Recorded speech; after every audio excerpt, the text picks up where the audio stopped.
जय गुरु जी, जय संगत जी।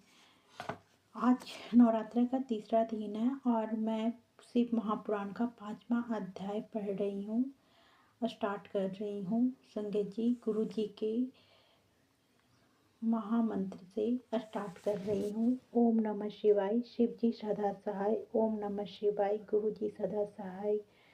गुरु जी बोलते हैं शिव महापुराण डेली पढ़ने के लिए। मैंने 4 अध्याय पहले अपलोड किया था और उसके बाद मैं पढ़ रही थी, तो पहले मैंने एक बार कंप्लीट कर लिया। फिर मैं सोची जब दूसरा बार मैं पढ़ूंगी तब मैं लोड करूंगी वीडियो। तो आज मैं 5वां अध्याय कर रही हूँ। अगर जिन्हें पहला अध्याय, दूसरा अध्याय, तीसरा, चौथा चाहिए, इस वीडियो में नीचे है, आप सुन सकते हैं। संगत जी, भगवान सदाशिव ने कहा, हे प्रिय, हमें एक ऐसा मनुष्य उत्पन्न करना चाहिए जो सब विद्याओं में पारंगत हो और जिसके ऊपर हम संपूर्ण सांसारिक भार को छोड़कर आनंद पूर्वक विहार कर सके। भगवान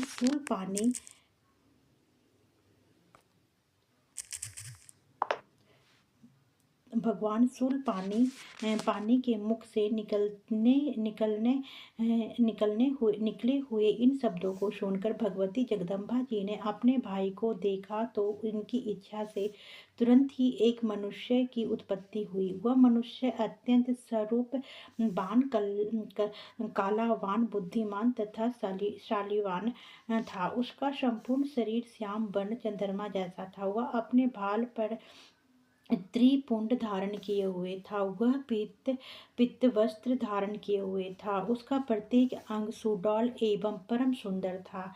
वह संपूर्ण विद्याओं का निदान, महाप्रतापी, सिद्ध रूप तथा पवित्र था। वह उत्पन्न होते ही बारंबार दंडवत करता हुआ भगवान सदाशिव एवं भगवती उमा के सम्मुख हाथ जोड़कर खड़ा हो गया।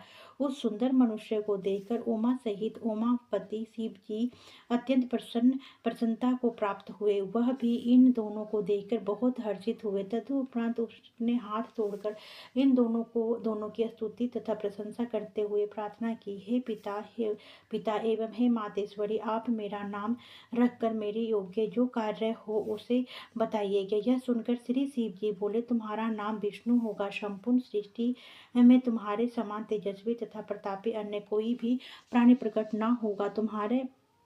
तुम्हारा यश संपूर्ण संसार में निरंतर फैला रहेगा। संसारी मनुष्य तुम्हें हरि, चतुर्भुज, भगवान, अच्युत आदि अनेक नाम से पुकारेंगे। तुम भक्तों का मनोरथ पूर्ण करने के लिए उत्पन्न किए गए हो। अब तुम्हें यह उचित है कि तुम तपस्या करो जिससे तुम्हें अधिक तेज एवं सामर्थ्य की प्राप्ति हो। इतना कहकर भगवान सदाशिव ने विष्णु को योग विद्या का उपदेश किया। तब विष्णु एक स्थान पर बैठकर तपस्या करने में लीन हो गए। हे नारद, वे 12 दिव्य सहस्त्र वर्ष प्रयत्न एक ही आसन पर बैठे हुए योग साधना द्वारा सदा भगवान शिव जी का ध्यान करते रहे, परंतु जब उन्हें तपस्या का कुछ भी फल प्राप्त नहीं हुआ तो उनके हृदय में अत्यंत शोक हुआ। उसी समय जिस प्रकार वर्षा में बादल गरजते हैं, ठीक उसी प्रकार यह आकाशवाणी हुई, हे विष्णु, तुम मन लगाकर फिर से तप करो, क्योंकि हम सुगमता से किसी को दिखाई नहीं देते हैं। इस आकाशवाणी को सुनकर उन्होंने पुनः अत्यंत कठिन तप करना आरंभ कर दिया। उस कठिन तपस्या के कारण विष्णु के पवित्र शरीर से इतना पसीना निकला कि उससे एक नदी बह चली। उस अवस्था में बैठे हुए विष्णु जब मूर्छित हो गए तब उनका नाम तीनों लोकों में हर नारायण प्रसिद्ध हुआ। वे इस प्रकार मूर्छित हो गए कि जैसे कोई निद्रा में शयन कर रहा हो। उसी दशा में भगवान सदाशिव की इच्छा से उस विष्णु की नाभि से एक कमल की उत्पत्ति हुई। उस कमल में बहुत सी पंखुड़ियां थी। वह देखने में बहुत ऊंचा व अत्यंत मनोहर तथा लंबा था। ब्रह्मा जी बोले, हे नारद, विष्णु को उत्पन्न करने के पश्चात भगवान सदाशिव ने मुझे अपनी दाहिनी भुजा से उत्पन्न किया और उसी कमल में बैठा दिया। मेरा रंग लाल था। मेरा 4 मस्तक थे जो चारों दिशाओं की ओर खुल रहे थे। मेरे अन्य सभी अंग विष्णु के समान ही थे। मैं भी अत्यंत सामर्थ्यवान एवं तेजस्वी था। उसी समय मैंने यह आकाशवाणी सुनी, हे पुत्र, तुम्हारे अज ब्रह्मा धाता धाता विधाता बर्जेश परमेष्टि बहु गर्भ आदि अनेक नाम होंगे, परंतु मैं उस समय यह नहीं जान सका कि मुझे उत्पन्न करने वाला कौन है। हे नारद, भगवान सदाशिव की माया तीनों भुवनों को घेरे हुए है, वे जो चाहते हैं वही होता है। अस्तु, जब मैं यह नहीं जान सका कि मैं किसके द्वारा उत्पन्न हुआ हूँ और किसका पुत्र हूँ तथा उस कमल के पुष्प की जड़ कहाँ है, तब मैंने अपने मन में यह विचार किया कि जिसके मूल से यह कमल का पुष्प उत्पन्न हुआ है वही मेरा पिता होगा। ऐसा निश्चय करके उस कमल की जड़ को जन्म देने वाले अपने पिता लगाने के लिए मैं उस कमल को दंडी के मार्ग से उस कमल के भीतर जा पहुंचा, जिसमें होकर वह कमल नाल ऊपर की ओर निकली हुई थी। यद्यपि मैं उस कमल नाल के सहारे सैकड़ों कोसों तक पानी के भीतर चला गया, परंतु मुझे उसके उसके उद्गम स्थान का कोई भी पता नहीं चल सका। तब मैं निरंतर 100 वर्षों तक प्रयत्न करने के बाद निराश हो जाने के शोक से व्याकुल होकर उसी स्थान पर पुनः लौट आया जहाँ से नीचे की ओर गया था। तब जब मैं पुनः ऊपर लौट कर आया तो यह देखकर मेरे आश्चर्य की सीमा नहीं रही कि वहाँ वह कमल पुष्प कहीं भी दिखाई नहीं देता था जिस पर मैं पहले बैठा हुआ था। इस अद्भुत दृश्य को देखकर मुझे अत्यंत चिंता हुई। तब मैंने इस संपूर्ण सृष्टि के स्वामी से अपनी रक्षा करने की प्रार्थना की। हे नारद, उस समय मुझे चिंता युक्त देखकर आकाशवाणी हुई, जिसके द्वारा 2 अक्षर प्रकट हुए। इन अक्षरों के सहारे 16 तथा 21 अक्षरों का और ज्ञान हुआ, जिनसे मैं बहुत सी बातों का जान सका। ठीक उसी समय भगवान सदाशिव की इच्छा से उस जल में अचेत होकर पड़े हुए विष्णु सचेत होकर मेरे समीप आए। वे रतन जटिल किरीट आदि को धारण किए हुए थे। उनके शरीर का रंग मेघ के समान श्यामल था। उनके इस मनोहरी प्रकाशवान स्वरूप को देखकर मैं आश्चर्यचकित रह गया। इतनी कथा सुनकर ब्रह्मा जी ने कहा, हे नारद, इसमें किसी प्रकार का संदेह नहीं करना चाहिए, क्योंकि भगवान सदाशिव जो चाहते हैं वही होता है।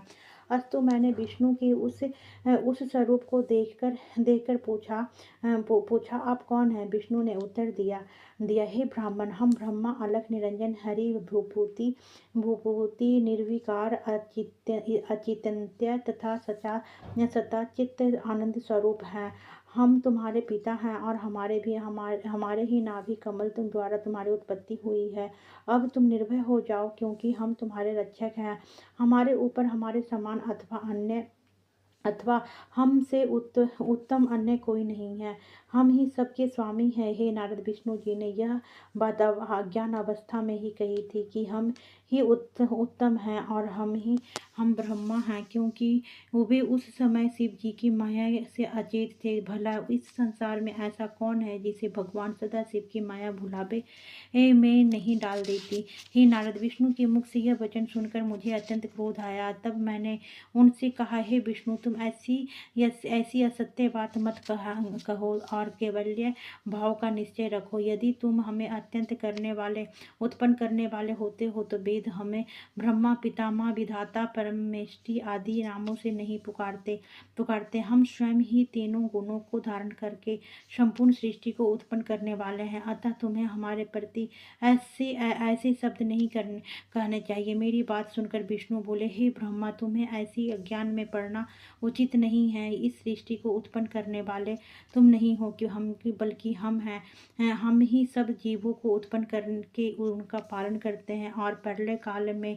सबको नष्ट कर देते हैं। हमारे हरि इस अच्युत आदि सर्वोत्तम नाम है। हमारी माया के वशीभूत होकर सब लोग अपना ज्ञान भुला बैठते हैं, इसलिए तुम भी ऐसा कर रहे हो। इसमें तुम्हारा कोई दोष नहीं है। यह संपूर्ण संसार हमारे द्वारा ही उत्पन्न हुआ है और हमारे ही अधीन बना रहता है। हमने वेदों को बनाया है और तुम्हें नाभि कमल द्वारा उत्पन्न किया है। इसमें अधिक श्रेष्ठ अन्य कोई नहीं है। तुम अपने नामों पर अहंकार मत करो तथा क्रोध को त्याग कर जो वचन कहने योग्य तथा उचित है उन्हीं का प्रयोग करो, क्योंकि जिस प्रकार अंधा मनुष्य आंखों की महिमा का निर्धन मनुष्य धनवान की अवस्था का वर्णन करे, उसी प्रकार वेद ने भी तुम्हारे नामों का वर्णन किया है। यदि तुम हमारा पूजन करोगे तो वह भी शुभ शुभ होगा, अन्यथा हम तुम्हें अपनी शक्ति द्वारा नष्ट कर देंगे। हे नारद, विष्णु के ऐसे अहंकार पूर्ण शब्द सुनकर पहले तो मुझे बहुत हंसी आई, फिर हृदय में इतना क्रोध उत्पन्न हुआ कि मैं उनका शत्रु बन गया और उनसे इस प्रकार कहने लगा, हे विष्णु, जिस प्रकार गुरु अपने शिष्य को झिड़क कर बोलता है, उसी प्रकार तुम हमें उपदेश क्यों दे रहे हो। हे नारद, परस्पर इस प्रकार कहते हुए हम तथा विष्णु आपस में युद्ध करने लगे। शिव जी की माया से मोहित होकर हम दोनों ने बहुत समय तक खूब युद्ध किया, क्योंकि हम दोनों ही अपने को संपूर्ण सृष्टि का स्वामी समझते थे। जय गुरु जी, पुराना गुरु जी, जय संगत जी। 5वां अध्याय समाप्त हुआ। अगर जो कहीं पे भी गलती हुई है तो गुरु जी मुझे माफ़ कीजिएगा, संगत जी माफ़ कीजिएगा संगत जी, और जो गलती हुआ उसे लिए क्षमा चाहती हूँ। जय गुरु जी, शुक्राना गुरु जी। ओम नमः शिवाय। शिव जी सदा सहाय। ओम नमः शिवाय। गुरु जी सदा सहाय।